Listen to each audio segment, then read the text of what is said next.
ખબરોમાં બન્યા રહેવા માટે બેલ આઇકોન દબાવો અને એબીપી અસ્મિતાને સબસ્ક્રાઇબ કરો। ગીર સોમનાથ જિલ્લામાં નારિયેળીની ખેતી કરતા ખેડૂતો બેહાલ બન્યા છે। ખેડૂતોની બેહાલી પાછળ કારણ છે સફેદ માખીનો ઉપદ્રવ। સફેદ માખીના ઉપદ્રવને કારણે નાળિયેરના પાન કાળા પડી ખરી જવા લાગ્યા છે। પાન ખરી પડતા નાળિયેરનું ઉત્પાદન પણ અટકી જાય છે।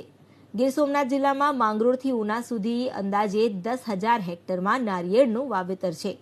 ગીર સોમનાથ જિલ્લામાંથી દિલ્હી અને મુંબઈ સુધી નારિયેળ સપ્લાય થાય છે। જો કે ચાલુ વર્ષે નારિયેળ પકવતા ખેડૂતોને સફેદ માખીએ બરબાદ કરી નાખ્યા છે। યુવા ખેડૂતો ઇન્ટરનેટના માધ્યમથી તપાસ કરતા આ માખીનો ઉપદ્રવ ફ્લોરિડામાંથી કેરળ અને ત્યારબાદ ગીર સોમનાથ જિલ્લા સુધી પહોંચ્યો છે।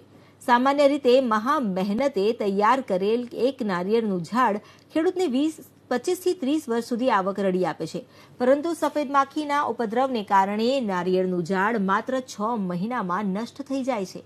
અંબુજા ફાઉન્ડેશનના બાગાયતી કેન્દ્રના અધિકારીએ કહ્યું કે સફેદ માખીનો ઉપદ્રવ આવવા પાછળ બહારથી આવતું મટીરિયલ્સ જવાબદાર છે। ખેડૂતો સતત દવાનો છંટકાવ કરે તો માખીના ઉપદ્રવને અટકાવી શકાય છે। હાલ તો ખેડૂતો આ નુકસાન અંગે સરકાર સમક્ષ સહાયની માંગ કરી રહ્યા છે। મારે જે નારિયેળીમાં અત્યારે સફેદ માખીનો એટેક આવ્યો છે, એમાં સફેદ માખીમાં એવું થાય છે કે કાળા પાન થઈ જાય છે ને એ પાન છે ને માખી સૂંઘી જાય છે, એમાં ઈંડા મૂકીને પાન સૂંઘી જાય છે।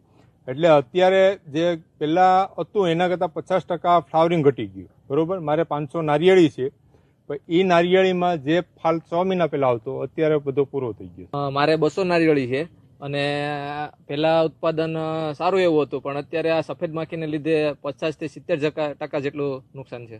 સરકાર અને બીજી કોઈ પણ સંસ્થાઓ છે, કેવીકે છે, યુનિવર્સિટી છે, તે આમાં જરૂરી ખેડૂતોને માહિતી પૂરી પાડી અને વહેલી તકે આખા વિસ્તારમાં દવાનો છંટકાવ થાય તો ખૂબ સારું એવું રિઝલ્ટ મળશે। બાકી એકલ દોકલ ખેડૂત કરશે તો આનું રિઝલ્ટ નહીં મળે। પણ આ નારિયેળીમાં પહેલી વખત આ સફેદ માખીનું નુકસાન થયું, અને સફેદ માખીની તીવ્રતા એટલી બધી છે, સામાન્ય સફેદ માખી કરતાં 3 ગણી મોટી છે, એટલે અલગ પ્રજાતિની સફેદ માખી છે।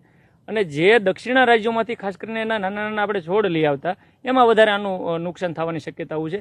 જે ઢીસકી જાતો છે, જે નીચી જાતો જેની નારિયેળીની કહેવાય, એ જાતોમાં વધારે નુકસાન છે।